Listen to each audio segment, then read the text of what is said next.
Hello everyone, and welcome to the second part of my series analysing the visual and gameplay design of the playable characters, enemies, and bosses of the Devilmaycry series. This video is intended to act as an expansion on my reasoning for my takes within my review, as they need to be somewhat shortened to prevent me from just rambling on and on. Although I feel that most people would say that Devilmaycry 2 is a game that doesn't require much expansion, I think sometimes it can be more enlightening and more interesting to examine why designs don't work than why they do. And that's the core reason I made this video, to understand why Devilmaycry 2's designs failed on a fundamental level, and to see if I can find some hidden gems that were an unintended casualty of the game's overall poor quality. So sit back everyone, relax, and enjoy as I dive deep into the designs of Devilmaycry 2. First, let's begin with the man himself, Dante. In the first game, his design is used to portray the central dissonance of his character very well, far better than the explicit writing used in that game would allow. This is primarily enacted through the subtle changes in his costuming as the games go forward, particularly his coat. Devilmaycry 1's Dante sports a blood red coat and a bright red jacket underneath. The arrogance inherent in fighting demons in a large coat that could very easily trip you up is perfectly reflective of the way Dante treats his demonic foes in that game, and in the rest of the series. However, the prominent buckles underneath that same coat evoke a sense of restraint, like in some way he's holding back. So, how does Devilmaycry 2 approach Dante's costuming in this manner? Well, considering that Devilmaycry 2 wants to present a rougher and more edgy Dante, it changes the colour of his jacket from red to black. It also significantly trims down his coat in an attempt to make his profile sleeker and more intimidating, insinuating that he's aiming more for efficiency than flashiness at this point. It's a design that takes all of the clear sense of arrogance out of Devilmaycry 1 Dante's design and replaces it with cool, sleek, edgy man aesthetics, complete with a high collar to really sell the whole detached guy who doesn't give a fuck about what's going on shtick. With the jackets changed to black with no visible buckles, further indicating his lack of passion, as well as a lack of restraint. Does this design work though? Well, in terms of being fit for purpose, yes. The game is angling for a more serious and edgy Dante, and this design actually reflects that through the changes I've mentioned, so it doesn't actually clash with the ideas that the game is trying to present at the very least. But what about its connection to Dante as a character in a broader sense? Well, here's where I think it starts to really suffer.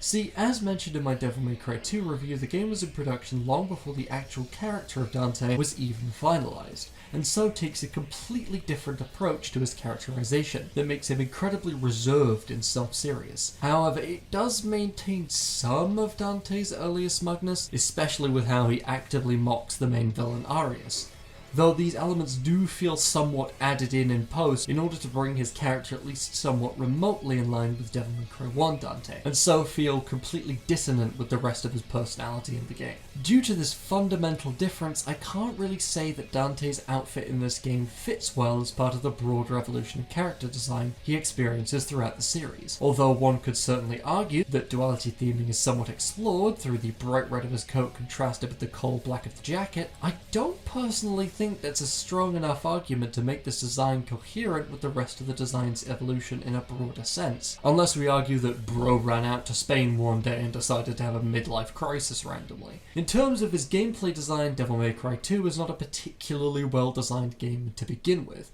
Shocking, I know, and so does not really feature any major examples of duality theming or interesting explorations of the series' main ideas within it. Overall, this iteration of Dante's physical design is kinda just not for me at a basic level, and with nothing really interesting in terms of gameplay or character writing backing it up, it's hard to find anything to say about it really, other than the fact that I will give it credit for being functional for what the game is going for, which single-handedly drags it out of D tier and into C.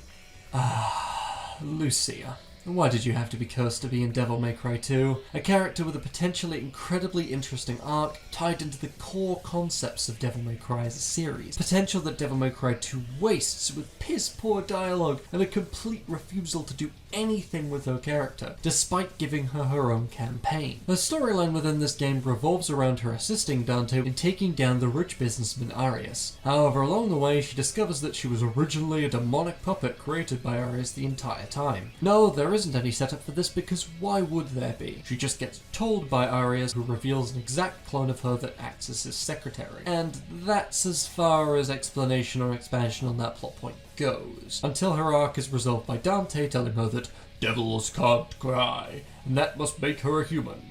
That doesn't sound remotely familiar, by the way. No expansion on why or how Arius has made her is given, and with all her internal conflict resolved in one quick moment at the end of the game, there's nothing really to latch onto within her character.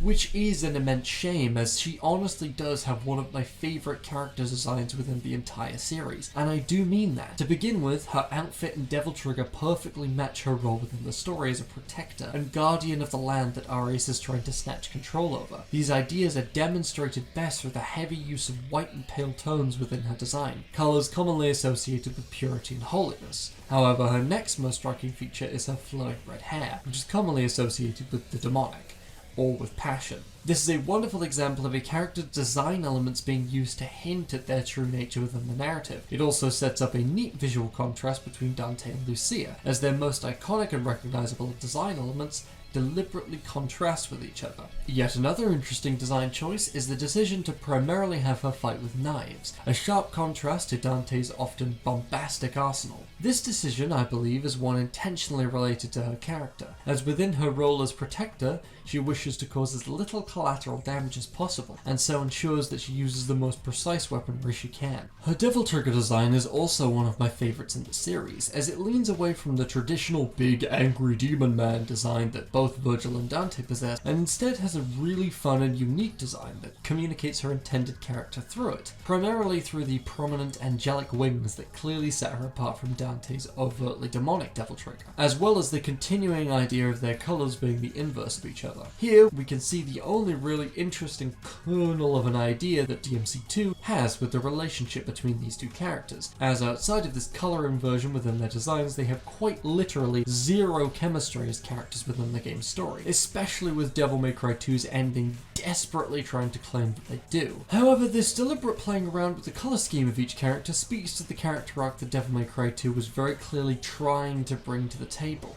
with that good old duality theming being very apparently present, contrasting the two as clear opposites. Dante, as he was in the last game, functions as the bridge between the human and the demonic, with his human heart and compassion controlling his demonic power. However, Lucia primarily sees herself as a guardian and protector, as demonstrated by the angelic form of her DT, as I mentioned earlier. This perception of herself is fundamentally flawed, though, considering her true nature as a demon created purely to serve Arius, and her discovery of that fact completely shatters her belief in herself as a guardian, an arc which Dante is supposed to ultimately complete by demonstrating his aforementioned control over his demonic power, demonstrating to Lucia that her identity doesn't define her as a person, and that it's how she chooses to act that matters. This is in essence a really interesting character arc that adds onto and deepens the thematic core ideas of Devilmaycry. Sure is a shame we lost it, and we're never getting it back. As well as potentially one of the most visually and thematically interesting characters in the series. As she stands though, she's a solid B tier, purely based on the strength of her visual elements alone, which just acts as a testament to the wasted potential of this design. Arius is Devilmaycry 2's principal main antagonist, since Argosax isn't revealed until the final mission essentially. He's a corrupted businessman and powerful sorcerer who wishes to unleash Argosax on the world because,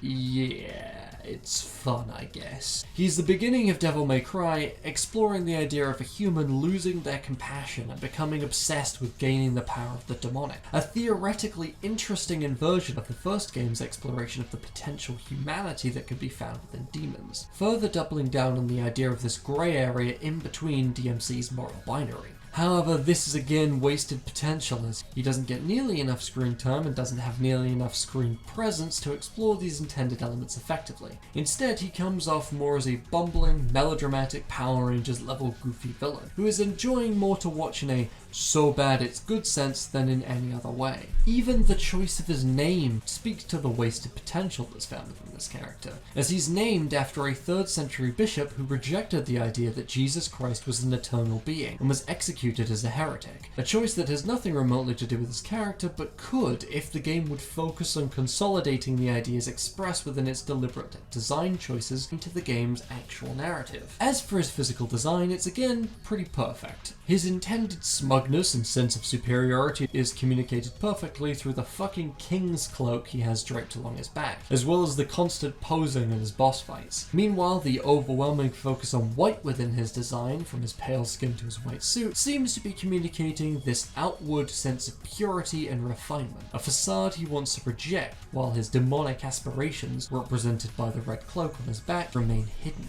After his defeat by Dante in the final missions of Devilmaycry 2, he uses his connection to Argosax to mutate himself into a possessed demonic form, which is just as interesting from a design perspective. His skin changes to a pale green, the colour of envy, representative of his deep jealousy of demonic power, and a gaping demonic maw opens within his chest, rather unsubtly demonstrating how he has now completely sacrificed his humanity in exchange for complete demonic power. He also develops 2 large tendrils on his back, which he uses to drain you of your power, looping back to the Devilmaycry 1 idea of demons being fundamentally parasitic creatures that need to feed off of others to survive. It is overall a pretty striking design with a lot going for it. Shame the fight sucks, but we'll get round to that. Finally, there's his fully possessed form. He becomes fully unrecognizable and his human form is overwritten by his demonic mutation. The only remnant of his former humanity that can now be seen is the half of his face that is sitting above his demonic maw. Ultimately though, this design is less interesting somehow than its predecessor and doesn't do much with Arius' character, other than the obvious irony that a man so focused on presenting himself as refined and composed in his human life was mutated into this horrific beast once he finally attained the demonic power he always sought. From a gameplay perspective, yeah, unsurprisingly most of these fights suck for reasons I've already elaborated on in my Devilmaycry 2 review. The idea of base Arius being a coward afraid to face Dante head-on because of his lack of physical power is admittedly expressed well through his design, as he sits around sipping wine, smoking a cigar and shooting you, which is honestly a load of great little character details to include within a boss fight, I think, as you fight a horde of summoned enemies. Trouble is, with no interesting or unique attacks of his own to balance this all out, fights with Arius just feel like another basic enemy encounter with an annoying stage hazard for you to periodically whack, which isn't really how you want a climactic fight with your main villain to feel. Possessed Arius is, conversely dare I say it, a pretty decent boss encounter by the game's standards, with a range of actual attacks which have tells, and several opportunities to attack him that feel fairly placed. I know, look how low the fucking bar is. However, it's ultimately a pretty forgettable fight that, like many others in this game, feels too fast-paced for your character to effectively deal with. As for Arius Argosax, it's a pretty nothing monster fight that is easily dealt with on most difficulties, as it just spams big AoE attacks that you have to jump to dodge. So, what's the verdict on Arius? Well, ultimately I think he's one of the few elements in this game that, despite a massive amount of failings, still kinda works as is, based on the strength of his core design elements and character. He's supposed to be a one-note shit-eating villain after world destruction for just a smidge of that demonic power, and he does fill that role pretty well. And his boss fights are surprisingly inoffensive for a game populated with incredibly frustrating encounters, so overall he's a B-tier design in my opinion.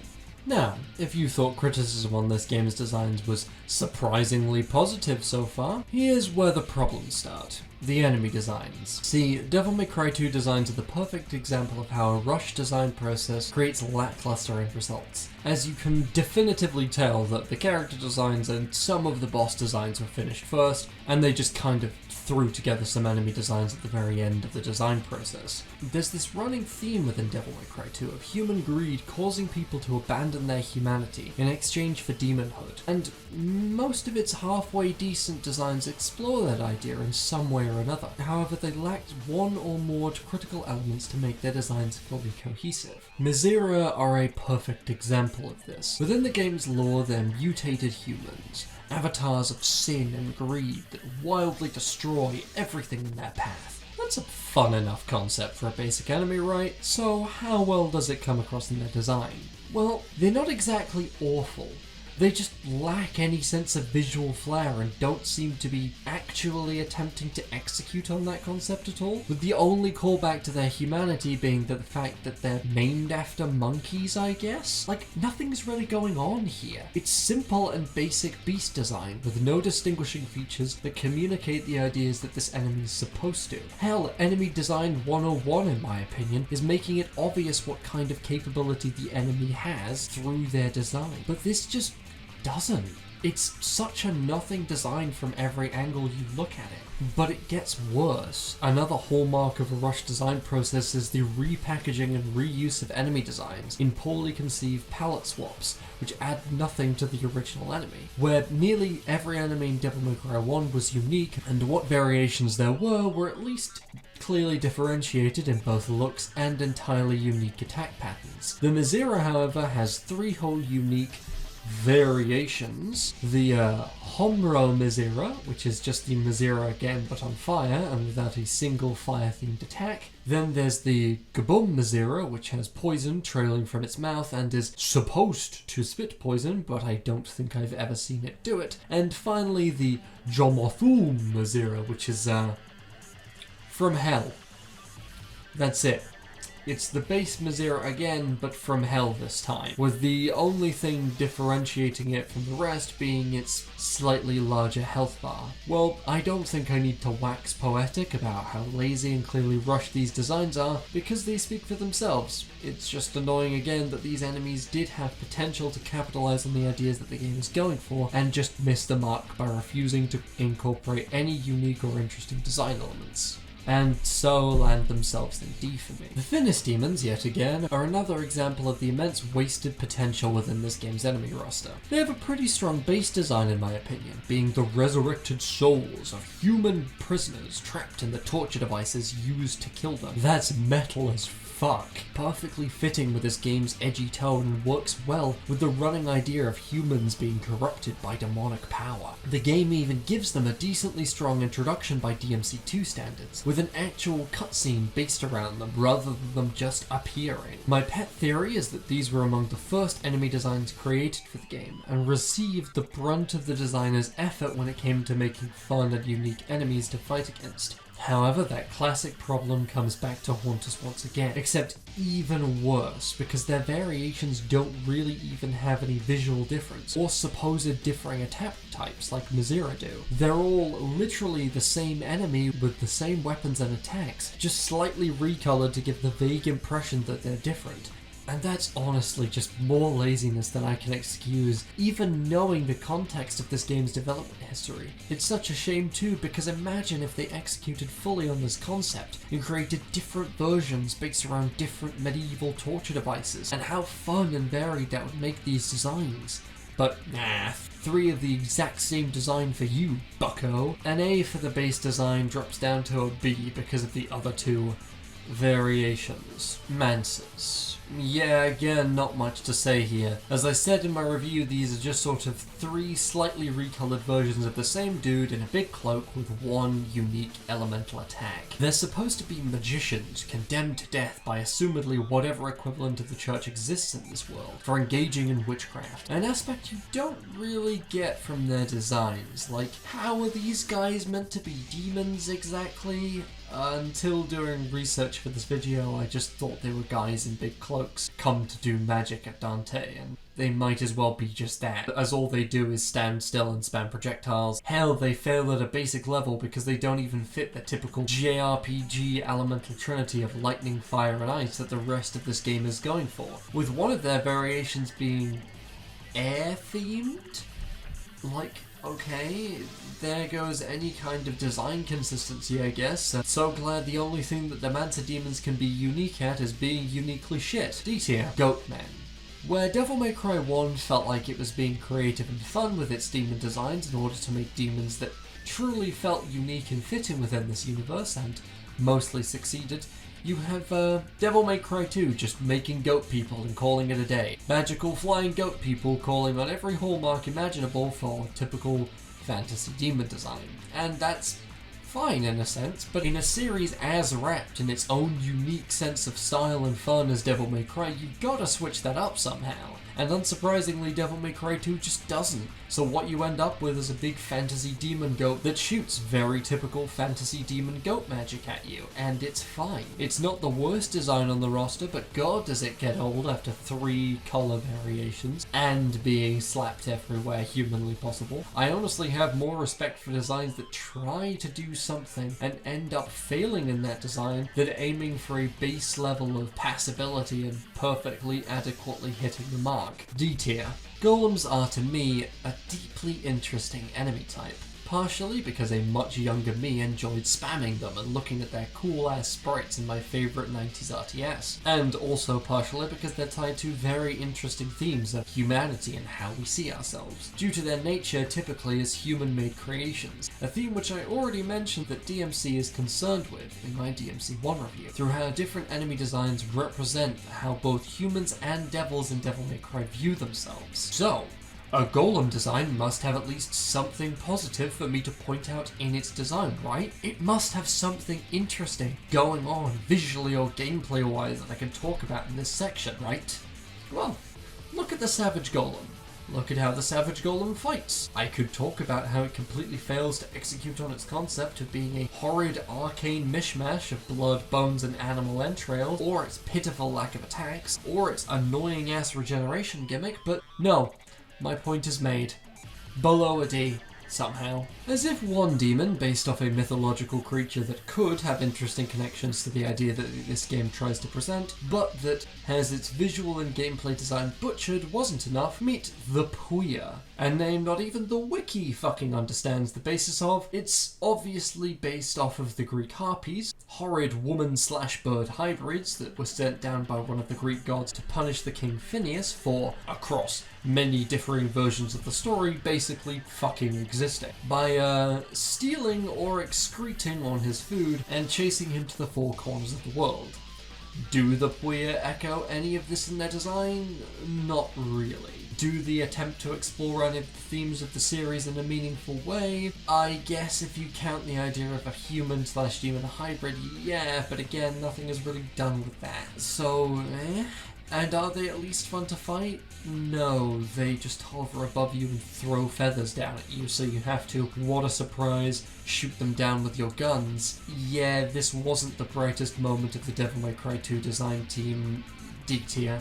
Demonochorus are at least a bit more visually interesting than their peers, admittedly, effectively being a demonic perversion of the commonly angelic image of the cherub, an angelic creature commonly depicted as resembling a baby, which acts as the throne bearers for the kingdom of heaven, and are said to enact God's divine will on earth. The twisting and perversion of divine imagery is a commonly used design element in Devilmaycry 1, and in good demon design in general. Honestly, these are pretty competent, with their black obsidian bodies contrasting the pure white marble we usually associate with divine statues and figures, and mocking laughter raining down on the player whenever they appear. However, this is one of the many cases within this game where the question isn't, is the design good? It's a question of whether or not you even really need it in the first place. What I mean by this is that Demonochorus is essentially, as an enemy, completely pointless. They have low health, very easy to dodge attacks, and put next to no pressure on the player, yet are for some reason a mid to late game enemy by this game's definition of difficulty. They also have the same problem as the Puia in that they spend most of the time floating out of reach doing nothing, leading you to honestly forget that they're even in the game more often than not, which is sad because with a real moveset and the placement at the beginning of the game to reflect their status of harbingers of the big bads, well, they could be pretty neat. If I were to critique their visual design in any way, I would say that since this game puts an emphasis on the mutation of the human form into the demonic, or tries to, the design could stand to be a little bit more visually unsettling, but other than that, it's a decently well put together design with completely forgettable gameplay, which produces a B from me, going by this game's standards of quality. God, the bar really is so low. Yeah, I'm not gonna waste your time talking about this one. It's a flaming bat. A flaming bat with no health bar, one attack, and a basic fire texture spread across it. D? Yeah, D. Moving on. Part of the reason I didn't waste your time talking about fucking Flambat, other than the reason that I hate it and it sucks, is because I'm going to make the exact same central point with these two enemies as I would have there. The Spicere and Erupt Gel are quite literally stationary mine enemies that blow up after a time delay. They have no attacks, no lore, no purpose, and basically no design, as it just amounts to a simple geometric shape with an eye and vaguely demonic bits. They piss me off.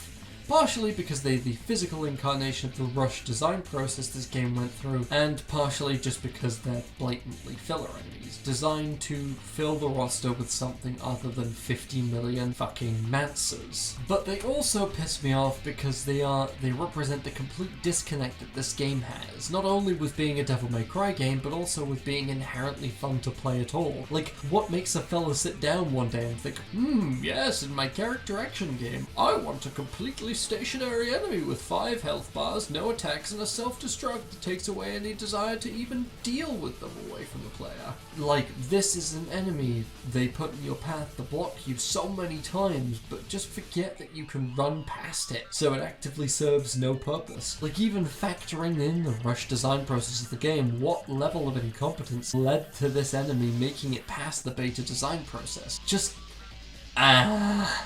pain. D. Fucking D. But after all that, I'd like to end off the enemy designs on somewhat of a positive note. Infestants are a cool idea. I wish they had more than one attack, but we won't go there. They're parasitical, leech-like creatures that attempt to attach to both humans, and more interestingly, human technology, and they corrupt it with their demonic influence. These could theoretically be incredibly interesting, as they tie back to the whole running idea of demons being parasites that have to imitate or actively use corporeal things in order to cause damage to the human world. And so it builds this very interesting dissonance between the glorious and all-powerful beings the demons portray themselves as and the parasitic nature of their existence. That's a theme I love seeing explored, and especially the idea of an enemy that infests human technology and uses it against us is fascinating to me. In part because it's cool thematically, but also just like sick-ass biomechanical demons. Who isn't excited about sick-ass biomechanical demons? However, as all of you who are vaguely aware of Devilmaycry 2 already know, this is going to go downhill. These little fuckers are already disappointing in a gameplay sense with only one real attack to their names, but are also responsible for the 2 most awful boss fights in a video game I think ever. Infested Tank and Infested Chopper. The former stands still doing nothing, only to shoot a shell like every 30 seconds, which will almost definitely miss you by a country mile, while having a health bar the size of fucking Jupiter to boot. And meanwhile, the other one floats out of reach, spamming projectiles that constantly interrupt your attacks and has to be shot down, very painfully and very slowly. And even without that, the incredibly fun biomechanical monstrosity concept is completely wasted here, as like it's just a tank and a helicopter with some tendrils coming off it, and a big scary eye. Ooh, spooky! It really is such an immense disappointment for a base design idea that could have had a real honest potential. And that's what annoys me most about this game. There's such potential here that just goes completely unutilized because of the half-assed nature of most of the visual designs and non-existent gameplay design. The 2 infested bosses aren't even worthy of a rank, but Infestant I'd put in B purely on a visual basis. Oh boy, what a strong start to the boss lineup. Orranguerra, meaning War Monkey in Spanish, is the game's first boss. First bosses are, I feel, one of the most important factors in deciding what kind of lasting impression the game will leave on the player, as they're supposed to be a condensed microcosm of everything the game has to offer, as well as being a tantalizing hint of what's to come. For instance, there's the bombastic and detail-rich design of Phantom from Devilmaycry 1, which compiled all of the themes and ideas the story wanted to communicate near perfectly into a single design, while also having a fun and unique fight that, while it had its own problems, is at least good at getting the player acquainted with the main ways in which the game wants to test you. Orranguerra, meanwhile, is a big monkey. He's visually very bland and barely stands out from the surrounding brown, muddy tones of the arena surrounding him. He doesn't incorporate any grand theme or overarching idea into his design, with only a slight hint of it maybe being a mutated human like Msira, but then again nothing is done with that. He's not even remotely visually mutated or distorted to continue with the game's half-baked running theme of the demonic overwriting and corrupting humanity. Again, he's just big monkey, monkeying around. His moveset should reflect this at least, right? With lots of swinging around, using arena objects as tools, and a high level of agility. Oh, you sweet summer child. While he can do some of those things, Orranguerra's main offensive ability is shouting at you. Yep. Slow-moving, very easily distinguishable projectiles that completely sap any challenge this boss could bring to the table. And here again, we see the main pervasive issue that carries through this game's design philosophy. Everything is such a jumbled mess of conflicting ideas that nothing feels cohesive, from gameplay or design relating back to the capabilities of the boss expressed within its appearance to any kind of overarching theme being expressed consistently through the game's boss designs. All that said, yeah, it fails monumentally as a first boss, D tier. Jokatgulm is a relatively interesting case to me, as most of the rest of the game's bosses are incredibly gameplay-wise, with a running just hit it till it dies philosophy that makes them all feel rather samey. But Jokatgulm returns to the gimmick format of 1, with a boss that has a central method of avoiding damage, by blocking its main body behind tentacles that you have to destroy in order to get at it. The problem though, of course, is that the boss has no real attacks outside of vaguely sweeping at you, which has the effect of just being a mild nuisance as you desperately slash away at the tentacles, completely robbing any sense of tension or risk/reward from the fight, which is quite unfortunate, as even though I dislike the gimmick designs, it's at least something more than the rest of this game has to offer. Visually, again, she's more interesting than the likes of Orranguerra, with her actual use of mutated human elements mixed in with her demonstrous form. And while she has no explicit given backstory or lore, or a name that means much of anything from what I can uncover, she does at least look the part of a real threatening demon that could have taken over a coastal town in this world, with the bottomless pit that her arena is constructed around almost seeming to imply that she was an object of worship. Again, continuing on with the idea of humans revering the power of demons. She also, much like the Puia, evokes a bit of Greek mythology in her design, with the constant regenerating tentacles and general setup of the fight reminding me of the Greek Hydra, as well as Scylla, but that connection is sadly a lot more tenuous, literally just being that it's an aquatic half-woman, half-monster. Though relating it back to that would be much more interesting, as Scylla was a sea nymph transformed into a horrific monster by the gods, keeping up with the theme of mutation and corruption. Her design is also, well, definitely more interesting than fucking Orranguerra, lacking in a lot of visual flair and pop to me. Nothing about this design really intrigues or makes me want to know more about it. It's again just sort of the baseline level of competent. C grade. Yeah, so spoilers. This might be my favourite boss design in the whole game. Probably helps that it's the only one with a remotely cool intro cutscene. This is Nefasturris, Tower of Sin, a gigantic, skyscraper-possessing demon that you fight in Mission 6. It's honestly a pretty unique concept within specifically demon design that I haven't seen done very often, and definitely not this well. Again, we have this running idea of the demonic taking over and mutating humans and human technology, which is in some ways even more terrifying, as generally we see structures like skyscrapers as impressive monuments to human achievement that reach the sky. So to have one of our arguably most impressive achievements corrupted and turned against us makes human achievement and prowess seem almost insignificant in the face of demonic power. But this in and of itself leads to another really interesting aspect of Nefasturris' design to me, as these tall skyscraper-like buildings also bring with them a sense of distance and alienation, as they reach so high that they make ordinary people seem like ants in comparison, becoming symbols of status for powerful companies and people, becoming a symbol of the distance the rich and powerful place between themselves and ordinary society, and in doing so being perverted from a symbol of human achievement to a demonstration of overwhelming arrogance and greed. Aspects that Nefasturris could use to power itself, being named quite literally Tower of Sin, taking the transformation all the way and using the structure of the skyscraper itself to physically bring ruin to those who live on the ground. However, as with all great Devilmaycry designs, you can see the cracks in its almighty demonic facade. For one, the human body it attempts to make itself out of the twisted rubble of the tower is incomplete and malformed, only consisting of an upper torso which lunges clumsily at Dante while trying to defeat him. The idea that this demon, fueled by pure disdain for ordinary humanity cannot even construct a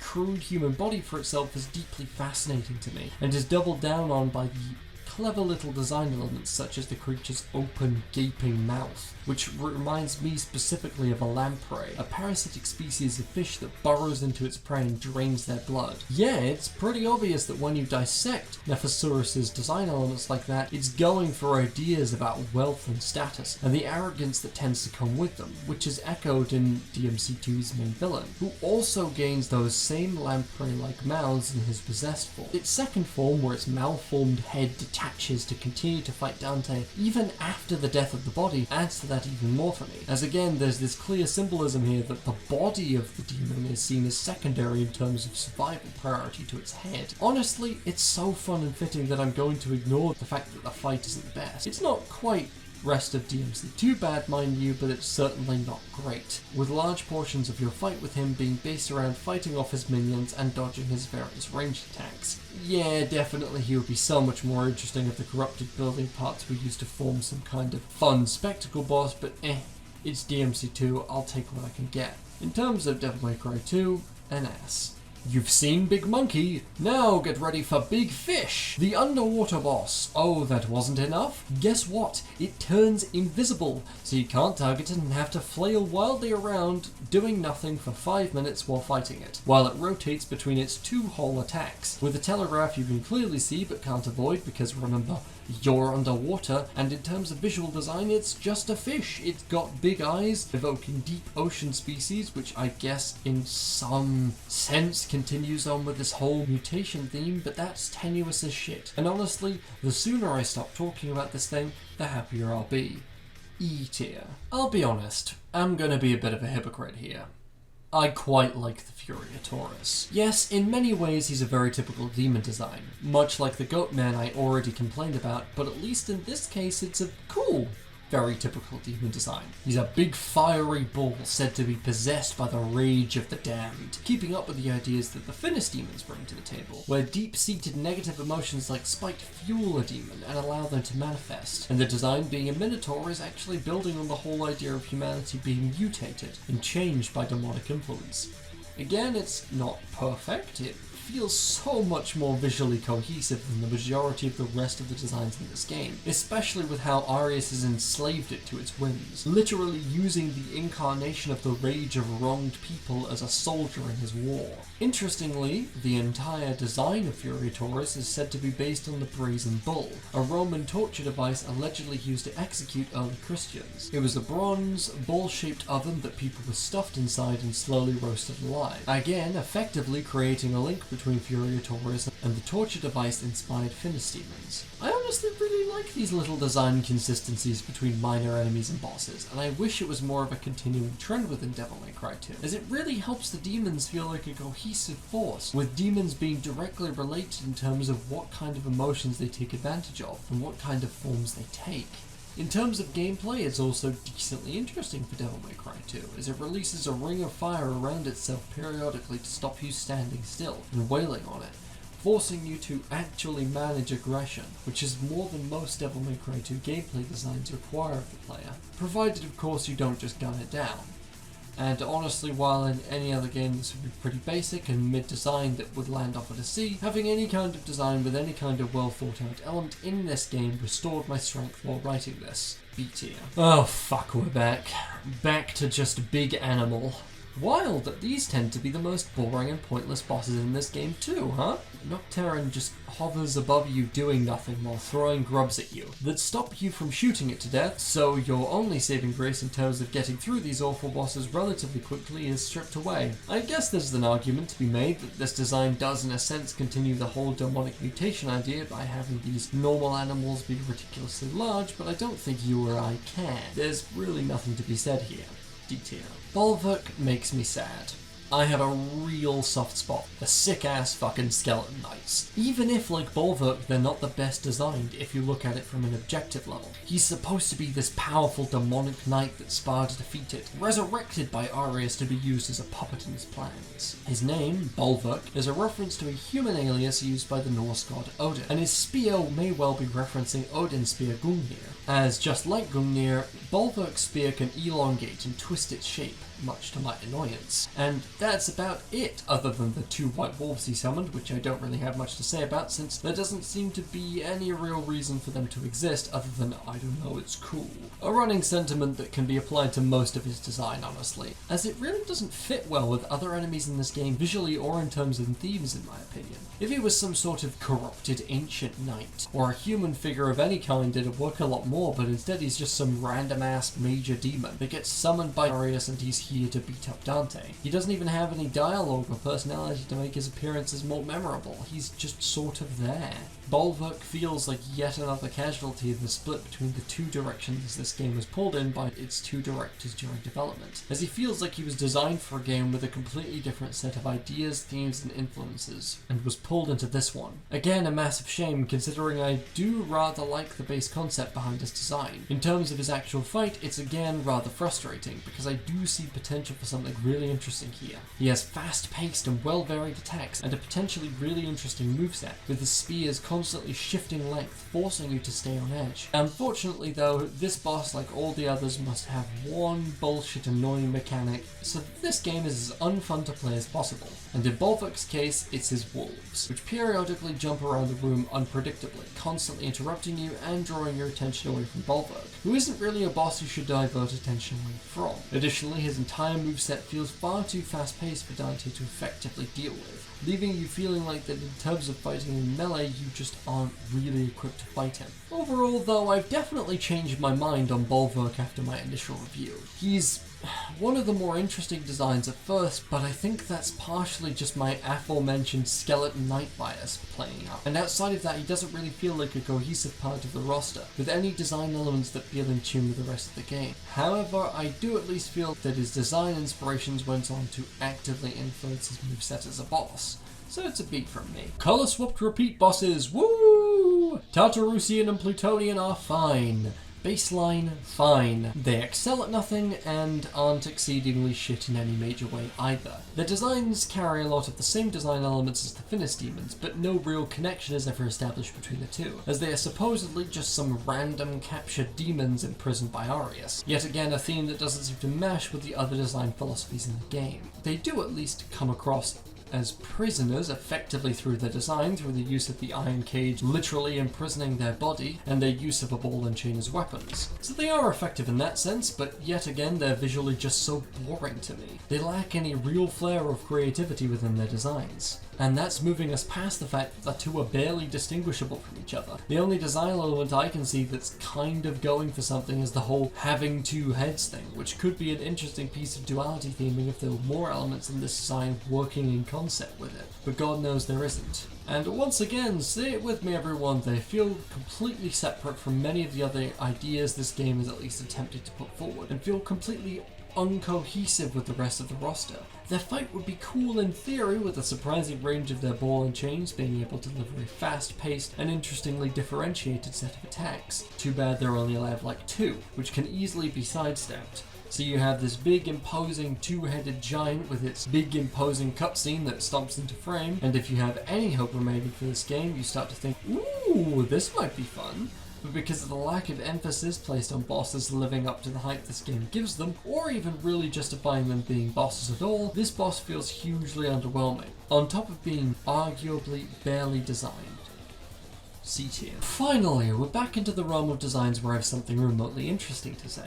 Trismagia is one of this game's most instantly visually striking designs, as a giant floating head comprised of 3 smaller floating heads fused together. It's said to be the oracle of the demon world, which is demonstrated in its design through the constant repetition of the number 3. 3 separate heads with 3 eyes that are sent to represent 3 differing emotions tied to 3 different elements, which I will go ahead and assume on a part of the design team are also linked to the past, present, and future respectively, which guaranteed is sort of elite, but let me dream. It makes sense that that's what they're going for with the reposition of 3 within this design, which would be a cool little detail. However, the idea of having 3 heads that correspond to different emotions is cool enough by itself, and does relate interestingly back to a demon seeing themselves as being above human emotion, as the demon in its perceived weaker form represents emotions, and then combines to form something assumedly above all that, at which point the gameplay design actually makes it so that the demon can only be damaged properly when all heads are joined, effectively poking holes in the whole having no emotion makes us more powerful statement that Trismagia tries to make, which is again pretty cool. Trouble is, inherently already this concept is difficult to execute well in terms of gameplay, as it's definitely more the sort of boss design that would need to stay back at range and spam shit against Dante, which, yeah it is, and it turns out that fucking sucks. Who'da thunk it? It really does feel like a shame that a potentially interesting visual design is let down with a pretty lackluster and uninteresting fight, where you stand still and hold the shoot button as hard as possible. It's at least a B in terms of the game's standards though. Finally, the Big Kahuna. The big guy who's supposedly running everything in Devilmaycry 2. A demon king who rivaled Mundus and took his place after Mundus' defeat by Sparta centuries ago. So, how well does he stack up to Mundus in terms of his visual design? Is he as well executed as I stated that design was? Well, his first form is a mutated mass of bosses from both Devilmaycry 1 and Devilmaycry 2, which amounts to his fight boiling down to learn to dodge one attack of a boss you've fought before, rinse and repeat, which is a very boring fight structure, and generally he's not really visually appealing in any way, shape or form. What he does accomplish nicely though is fitting in with this idea of demonic mutation and corruption, as we now have this escalation from the demonic inhabiting and corrupting objects and people to imitating and puppeteering the bodies of their own dead. Again, very parasitic and weak behaviour there, coming from beings that believe themselves so above mortality. This version of Argosax is fittingly called the Chaos, obviously referring to its nature as a mishmash of flesh and magic.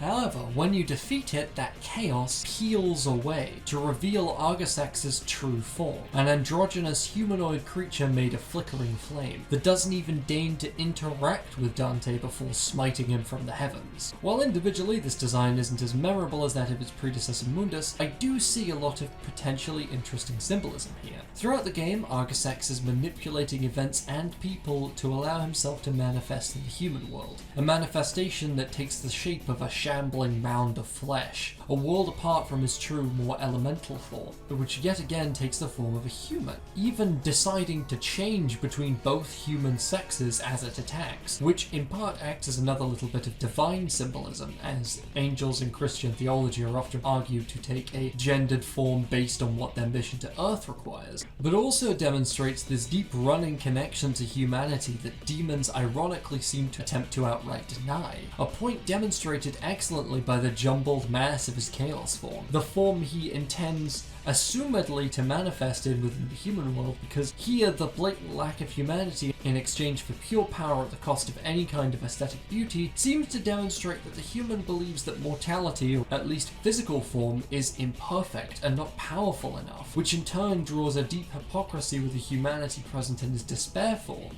The choice of naming is really interesting to me, as the title given to both forms of the boss reveal interesting truths about Argosax's mentality as a character. For instance, the fact that the boss's blob form is referred to as the Chaos, compared to his beautiful and dignified true form, demonstrates his complete lack of understanding of mortality in physical form, as he seems to believe that it's all just essentially a mess. But counter to that, it's also possible that referring to his true form as the Despair embodied not only refers to the despair that the big demon man will bring to others, but also to himself, as purging himself of mortality may have made him a perfect being, but came at the cost of everything that gave him true meaning, as he now exists as an ephemeral being made entirely of pure flame, being unable to experience or understand anything, as he is now placed seemingly above it in his new divine form. Then again, it's entirely possible that I'm just reading into it all too much here. It's more than likely that the Chaos exists essentially as an excuse to reuse assets, so that the developers didn't have to make a boss, and Despair Embodied has no real detail involved with his character design either, meaning it's entirely possible that he was developed more out of ease as a boss than with a true strong concept behind his design. But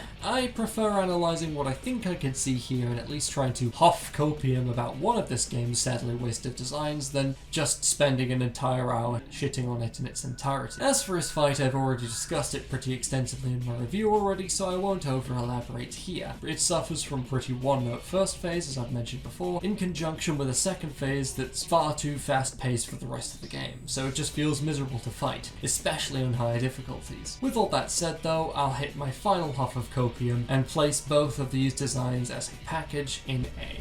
So after all that, what's the actual verdict on the designs of Devilmaycry 2? What went wrong here?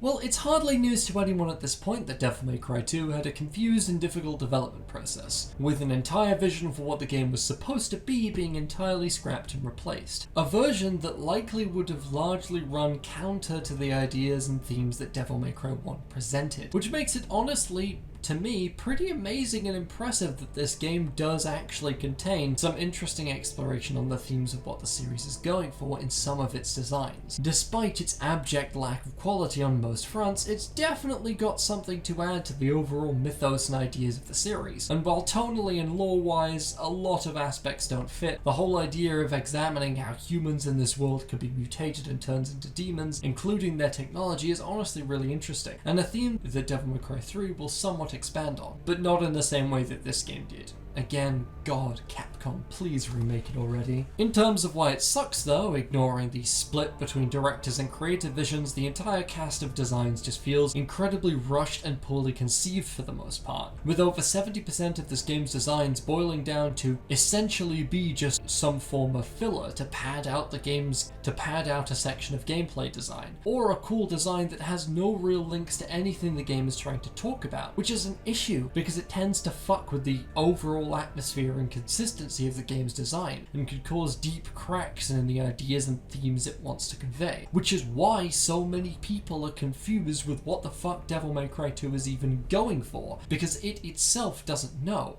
Which is a shame, because it absolutely does have something to say, it just can't figure out how to say it. Regardless though, that puts an end to my ramblings about this game and its tragic missed potential. I hope you guys enjoyed, and remember to stick around for more videos to come. See you in the next one, boyos. Bye-bye.